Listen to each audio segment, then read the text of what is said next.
Hello and welcome back to Chronicled, the history of Newcastle United. I'm Matt Ketchell, and we're crossing over into the 21st century in this episode to cover the Sir Bobby Robson era at Newcastle United. Last week saw us discuss a couple of bumpy years under Kenny Dalglish as the entertainers were dismantled and Newcastle endured two painful cup finals at the old Wembley Stadium. But this week's instalment of the series, it should be a little bit brighter, and joining myself and Paul to discuss this period is a player who played 121 times for Sir Bobby Robson, Olivier Bernard. Olivier, thanks so much for coming on the show to discuss this period of the club with us. No, thank you for having me. It's a pleasure. Well, you are the seventh Newcastle player that we've been lucky enough to join us on the show. Thousands have played for the club in the 140 years that they've been in existence. Paul's profiled just about every single one in his book, The Ultimate Who's Who. And I'd like to read an extract from your entry, Olivier, if that's okay, because you had a couple of interesting spells at Newcastle. So this is how Paul has chronicled your time at the club. Okay. It goes. Olivier Jimmy Wilfred Bernard. It is. A teenage Olivier Bernard found it hard to fully break into the Lyon first team picture, the French club during the first decade of the millennium, dominating Le Championnat. As a result, Bernard looked elsewhere to develop his career, heading to the northeast at the start of the 2000-2001 season. A move which triggered a long-running dispute between United and the French authorities over the transfer. Some years later, United being forced to pay a modest amount after debates within FIFA, the French courts and the European Court of Justice. Small but stocky with a powerful frame and tenacious with it, Olivier was handed the left-back role, replacing Robbie Elliott for the season 2002-2003, after a year of largely coming off the bench in a period learning the English way at Darlington. He was something of a revelation, a real find. It did not look out of place in a star-studded 11. Manager Bobby Robson liked his tough application and forays down the left flank, linking with fellow countryman Laurent Robert to good effect. Bernard was the manager's first choice, and his career looked to be going all the way to the top. He reached the fringe of a full international call-up at the start of the 2004-2005 season, just missing out on final selection, then injury that season, followed by a change in boss, which halted the Frenchman's rise. In dispute with the club over contract terms, Graham Souness selected his experienced new purchase Babayaro ahead of Bernard, and he was soon looking for a new club. The Frenchman headed for Southampton, and a spiral downwards from the heights of the Champions League in a black and white shirt began. Injury and illness did not help. Bernard tried to raise his game at Ibrox, and he soon returned to St James's Park in 2006, but was not fit and not the same player. He soon quit the game, struggling with a hip injury. Later, Olivier went into business in Newcastle, opening a fast food outlet in 2008, as well as coaching in the region and working in the football media. So there we go, Olivier. That's your record as a Newcastle player. That's quite a good, good summary. Good, thanks for that. And now running a pub in Blythe still, Ollie? I am. Yep. Very. That's the latest news, I would say. Good. Yeah, it's been enjoyable. Fantastic. And adopted Geordie. You had quite a dramatic time at Newcastle, I think, Ollie. You went out on loan when you first arrived, and you were fighting for your place to get into the first team, and then you came kind of out of nowhere and began contributing to the Champions League success that the team enjoyed, and then left in a bit of an acrimonious manner in 2005, but then came back again. So up and down, I would say your time at Newcastle was. Very much so. I probably would say all my career. As a young player in Lyon, I was eager to start playing first team football. I was playing for France at the young age. Under 15 to under 21, and wanted a bit more. So I refused my professional contract with Lyon. And looked elsewhere where I could have a chance. Newcastle was the first club I was going on trial, and Sir Bobby Robson was the man at the time, and liked what he saw. From that, it was fairly easy for me. The way he was talking to me already, convinced me to sign for the club. So I left Lyon in a bad term because obviously they had offered me a contract and I refused it. So we went to court over it.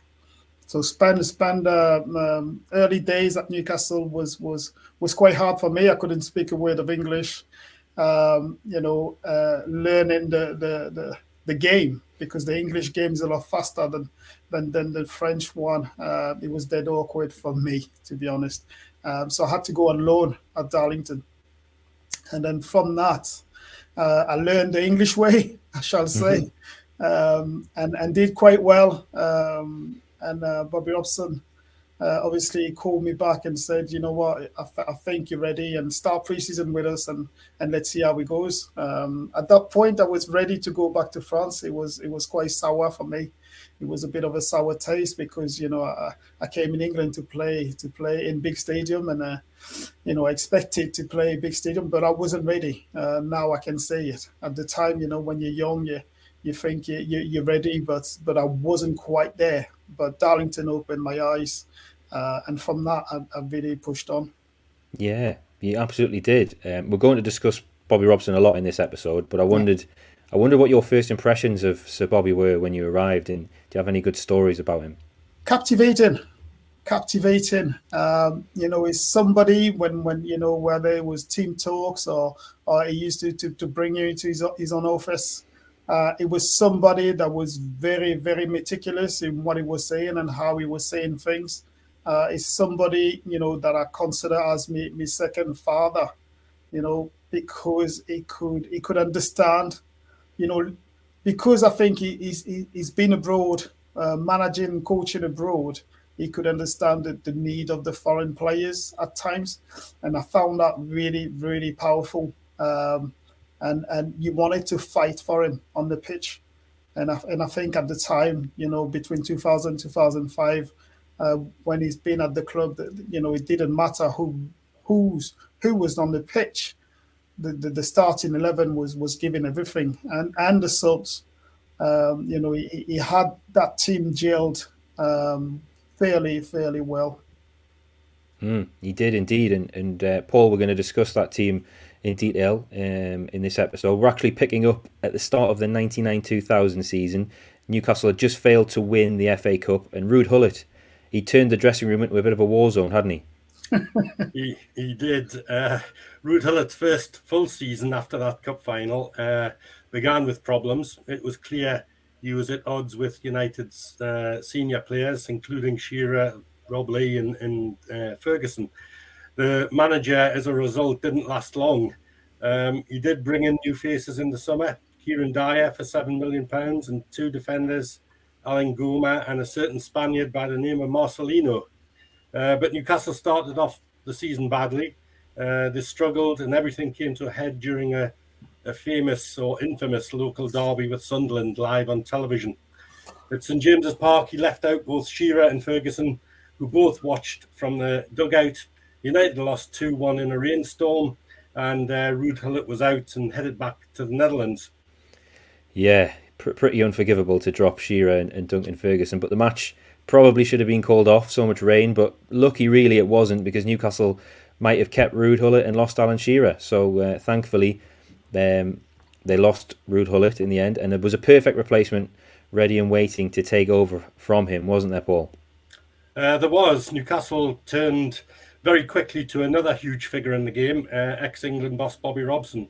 Now, he was raised in County Durham, very much a Newcastle supporter, and after disappointing spells under first Dalglish and then Gullit, United needed a manager to revitalise the club once more.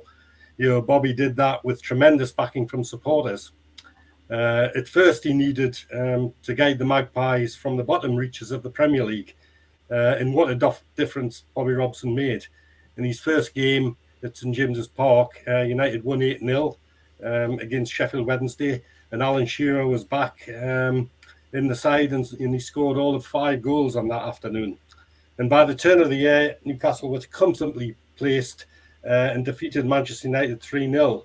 And on that occasion, the short-lived but superb partnership between Shearer and Ferguson looked the part. And there was another FA Cup run that year as well to Wembley, this time in the semi-final when they narrowly lost to Chelsea. Yeah. Honestly, I can't talk about that Chelsea semi-final. It's the most disappointed I've ever felt leaving a football stadium. But thankfully, there was quite a bit of optimism around the club as we headed into the 2000-2001 season, wasn't there, Paul? There was indeed, yeah, and there was also a new enlarged St James's Park to get experience to get used to. It was opened for the new season, now with a capacity of just over 52,000. Bobby Robson now had something to build on for the new 2000 and 2001 season. He had a core of solid professionals in Shearer, Lee, Barton, Solano, Speed, and Shea Given. You also gave your youngsters a chance, including the emerging Aaron Hughes in defence, and he was a hit and a regular for several seasons.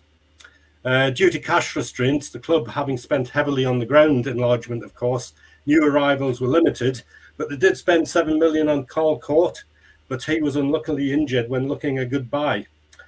That season was essentially a rebuilding campaign, and they did that pretty well, finishing in 11th position. Yeah, Ollie, summer 2000, that was when you arrived in Newcastle. I was wondering, how did the club discover you, and what was your first impressions of it?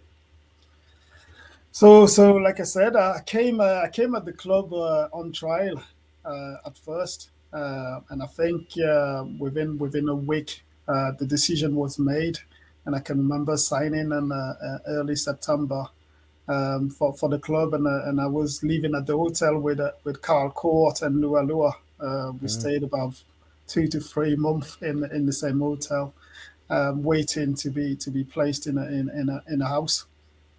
And at first, when I visited St James Park is when things changed for me. For me, when I was talking about the English game, I didn't see the passion. I was thinking of small stadium as well, thinking about the English game. But entering St James Park, going on the pitch, and and the manager telling you that this is where you'll be playing. It took me back. It was quite impressive.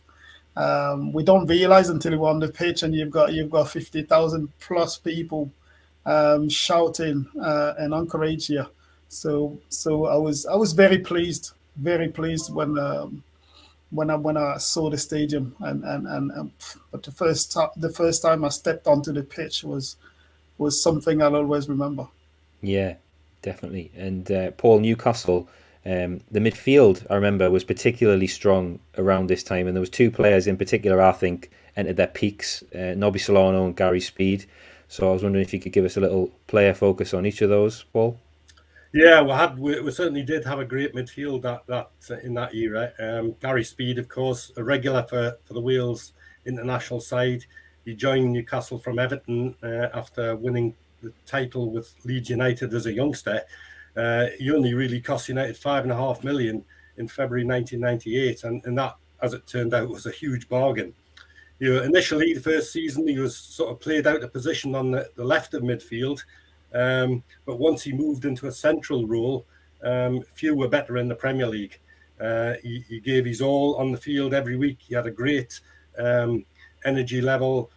He was a box-to-box player and could always score goals. Great left foot and good in the air.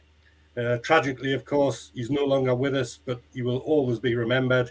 His record with Newcastle was first class, 285 games and 40 goals. So he was one part of that midfield. The other one on the right hand side of midfield was Nobby Solano, and he was United's first footballer from Peru. We've had quite a few from South America, but Nobby was one of the best. He arrived in August 1998 for what turned out to be another bargain at only £2.76 million. He took a year to settle, like many overseas players. But after that became one of the Premier League's top midfielders, just like Gary Speed. He had a great right foot. He had vision. He was a dead ball expert. One of the best we've had in modern football. And like Gary Speed as well, had a great work rate. With Speed, Newcastle had a great engine in that all important middle of the field. And he had another great record with United, 315 appearances over 2 spells and scored 48 goals. Yeah, amazing. Ollie, Gary Speed, Nobby Solano, you're very lucky to have played alongside those 2 guys at Newcastle. fantastic. And when Gary's speed was immense for me. What people don't really understand is that me when I first came to Newcastle, when I came on trial to Newcastle, I was a centre forward. I played up front. I was playing up front with Anelka under 18 for France. And all of a sudden, typical me, Bobby Robson, oh, what's your best position? And I said, I want the number 9. so he said, this is never gonna happen, son. But he said, you've got a nice left foot. And I started as a winger for Newcastle, left winger. And then the following season, they bought Laurent Robert. So again, I go back into the office. The manager says, "Son, and I need you to play left back. I know you're French and you've got good ability, you've got power, you've got speed. I think starting from the back will help a lot." And I said, I just want to be playing. So anywhere is good for me. And at that point, Gary, gave me the opportunity to drive forward. It was always, Ollie, just enjoy your football. Every time you go, I'll cover. You don't have to worry too much. So I was a very much advanced fullback. For one reason is because Lauren didn't want to come back, so I had to be close enough to him to be able to achieve the ball and still be on the front foot. And secondly, Gary was giving me the opportunity to do that. So without him, I didn't think I would enjoy that position as much as I did when I played for the club. And Nobby Solano is Nobby. Top man, unbelievable quality. He's got a one as a right foot. You cannot do better. His awareness on the ball is ridiculous. It was just slow. It was slow. It wasn't the most rapid player, but his brain was quicker than anyone on the pitch. And he's put some assist. I've seen some stuff that he did on a weekly basis, and it was an amazing player. Yeah, really enjoyed to watch, and I was very fortunate to play alongside those two who gave me a lot as football players. Definitely. And obviously you had to be very patient for your debut. We've been looking back at the records. It looks like you made your first team debut in November of 2001, coming on in the final few minutes of the game at home to Aston Villa, where Shearer scored a very famous placed volley past Peter Schmeichel at the Gallagher end. Yes, that was it was quite difficult. I think I've played the bit before in the Total Cup in the summer. Yeah. Made me debut against Troyes at home. I will remember that day. I was petrified to go on the pitch, and when he called my name, I think he shouted about 10 times before I went along and got changed. I wasn't ready in my head, but it was one of my better days as a youngsters. Yeah. And Paul, the summer that Ollie made his debut, Bobby Robson had spent quite big in the transfer market, hadn't he? Yeah, in 2001 to 2, Robson was ready to make an impact on the Premier League once more. And he had funds, and he made 3 quality additions: Craig Bellamy for $6.5 million, Laurent Robert 9.2 million, and a young Jermaine Genius for $5 million. Bellamy teamed up with Shearer, and Newcastle had a cutting edge in attack again.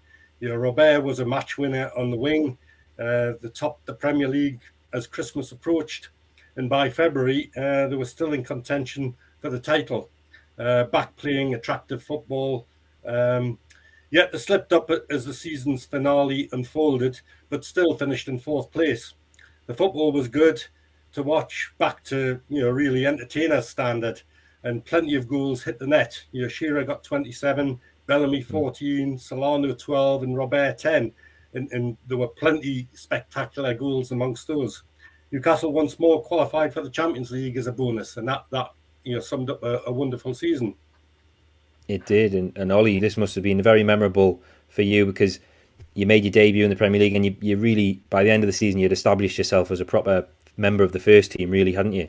Yeah, it was a very enjoyable season for me because I wanted so bad to play for the club. I was the dynamic at that point was fantastic in the dressing room. You were sitting. Every player in that dressing room deserved to be there, and the quality was just you could smell the win. We knew we were going to win games, we just didn't know how. But it was fantastic to be in that dressing room at that time. You had the older players that were doing the things, but you had the core young players like myself who wanted to become, well known, well established, like Alan Shearer, and that was our, a lot of us, that was the dream that we wanted, recognition. And he worked really well with the old generation. I shouldn't say that, but the Gary Speed, Alan Shearer, Shea. It was a well balanced and divided team. Yeah, it was nice blend of players, and Paul, the season after that, 2002, 2003, Newcastle managed to go one better than fourth, didn't they?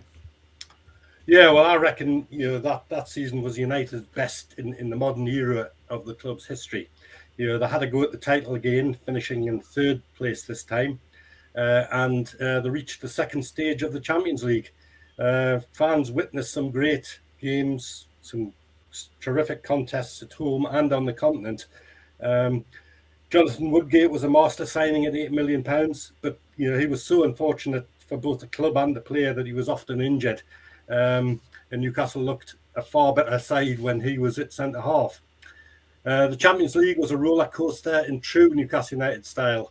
They joined the first stage in Group E with Dynamo Kiev and Feyenoord, as well as the mighty Juventus, all seasoned European teams.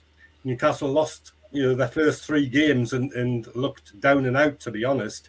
But remarkably, they became the first club to get into the second stage by winning the next three fixtures. United defeated Juventus and Kiev at St James's Park. Then a terrific game in Rotterdam took place. A 3-2 victory after being 2-0 up, all level at 2-2, before a dramatic winner from Craig Bellamy in the dying seconds of the match took United into the second stage. Yeah, Ollie, we'll have to ask about this Champions League campaign. You seem to be in and out of the team for the Champions League games, but you came on as a sub for Hugo Viana in that amazing Feyenoord game that qualified Newcastle for the second round. Yeah, it was early doors still in my young career, and I was not first choice at the time. It was great, fantastic, that Feyenoord game. Everybody was on the edge of their seat. Even ourselves on the pitch, you could feel the tensions because we knew we had no chance to not other chance to win that game, to go through, and wait until the game finished. So as we scored that third game and the final whistle blew, the Juventus game is still on. So yes, we were happy, but at the same time, like, what's going on? And when we heard their results, like we had a proper joy and a classic in the dressing room that we had to celebrate, and we did. A great moment. I bet. So you would have actually watched most of that game on the bench next to Sir Bobby Robson. What was he like during the game? It was. We knew we could do it. So it was quite tense. Everybody at that point on the bench is a coach.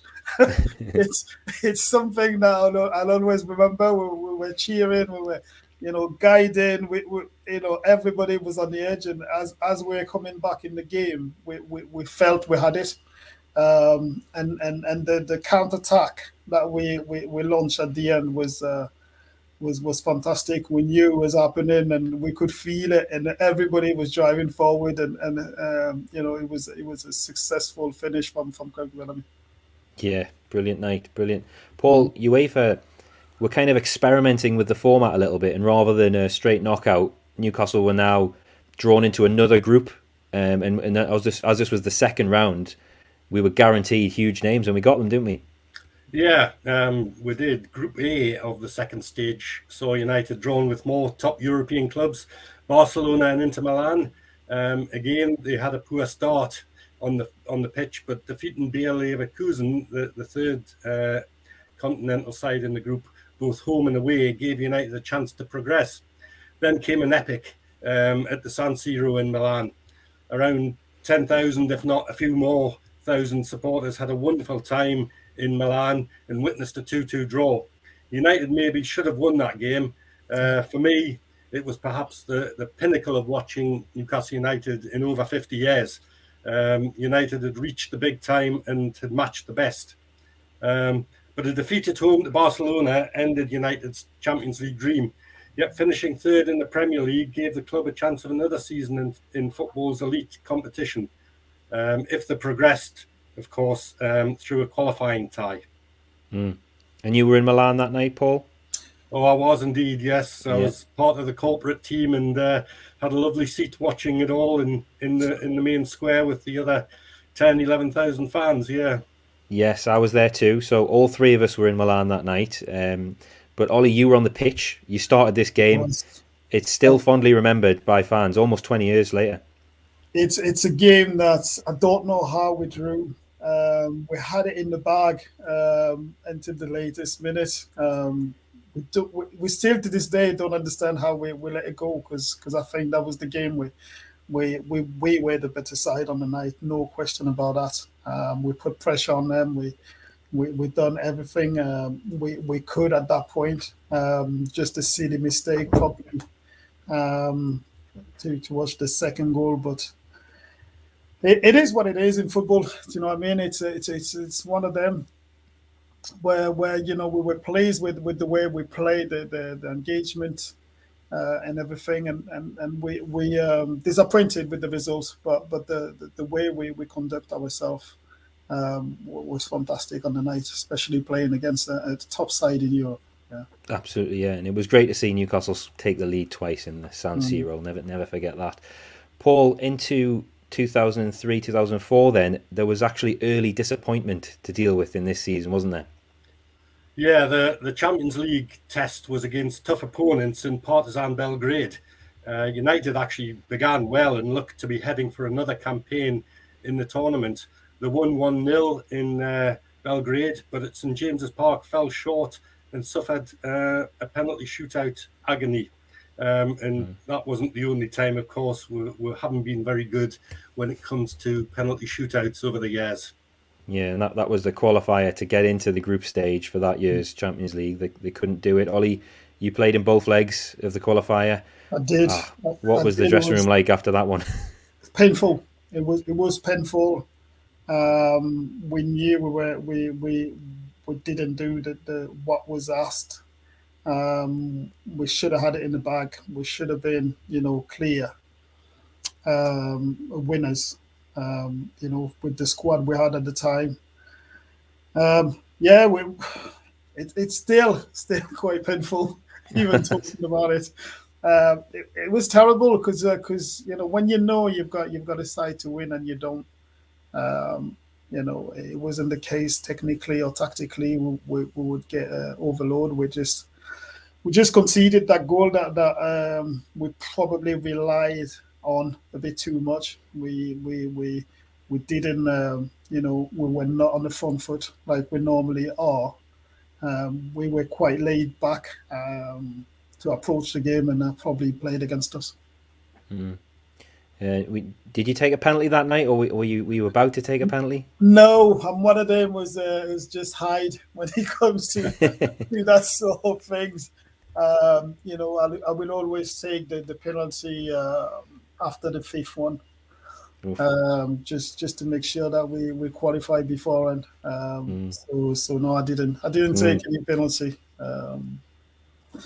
Probably for the best. Difficult night, yeah. Paul, remind us how the rest of that season played out then. Yeah, well, it took Newcastle a while to recover from that disappointment that Ollie's described there.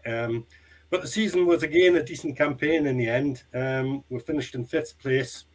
They did have a UEFA Cup campaign to rely on after that exit in the Champions League. And United very nearly went all the way to the final. But for injury in the semi-final, maybe United would have made it.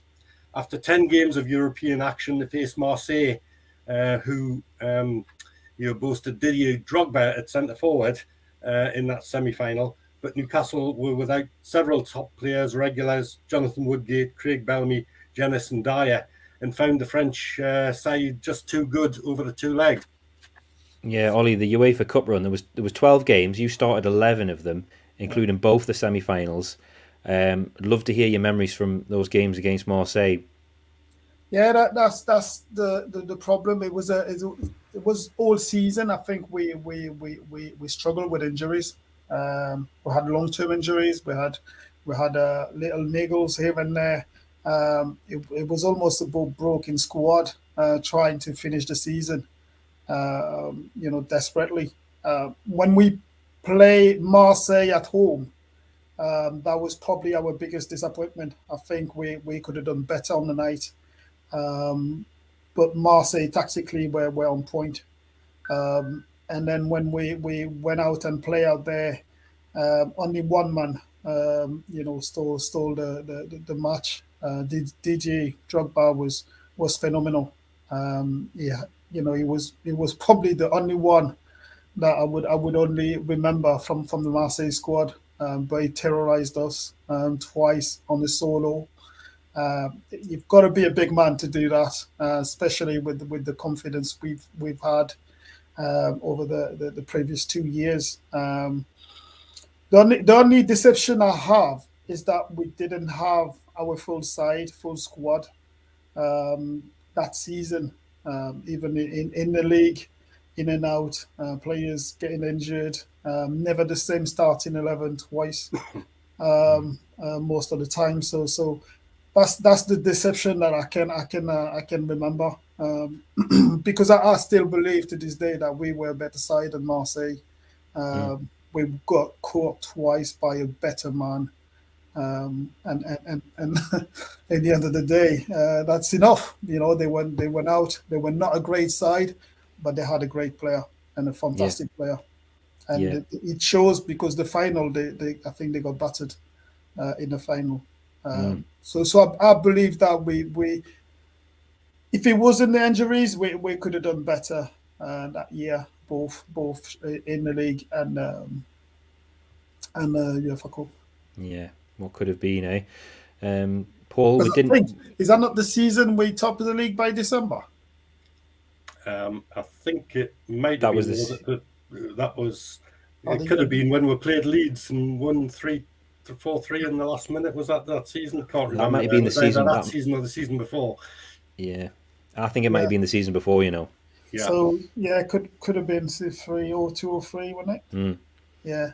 We'll check that out. We were on the front foot, those 2 seasons. We're on the front foot, and big disappointment. If it wasn't the injury, I think we would have done well. Yeah, well, I agree with that. Had we had a full side out against Marseille, especially in the return leg, I think we would have. In the leg in France, I think we would have won.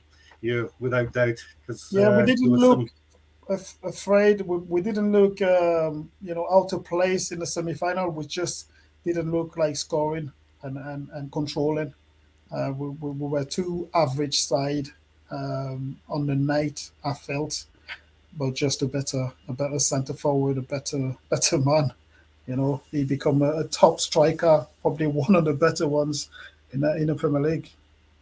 Yeah, he got his move to Chelsea straight after that, didn't he? After.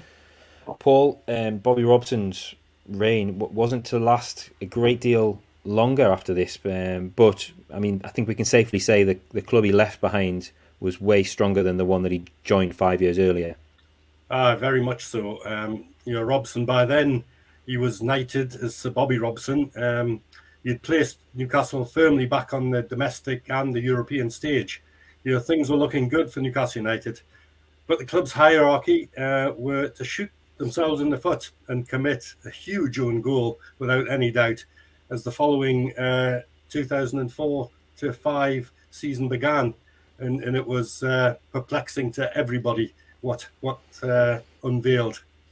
Yeah, Newcastle shooting themselves in the foot. That's a familiar theme that we're learning this series. But we'll save the Sir Bobby Robson fallout for next week's episode. But Ollie, we'll leave the final word to you. You had such an interesting career as a Newcastle player, playing in the last really great era that I think we've seen at the club. And you must have really enjoyed your time because, like we said at the beginning, you're still living here. You're an adopted Geordie.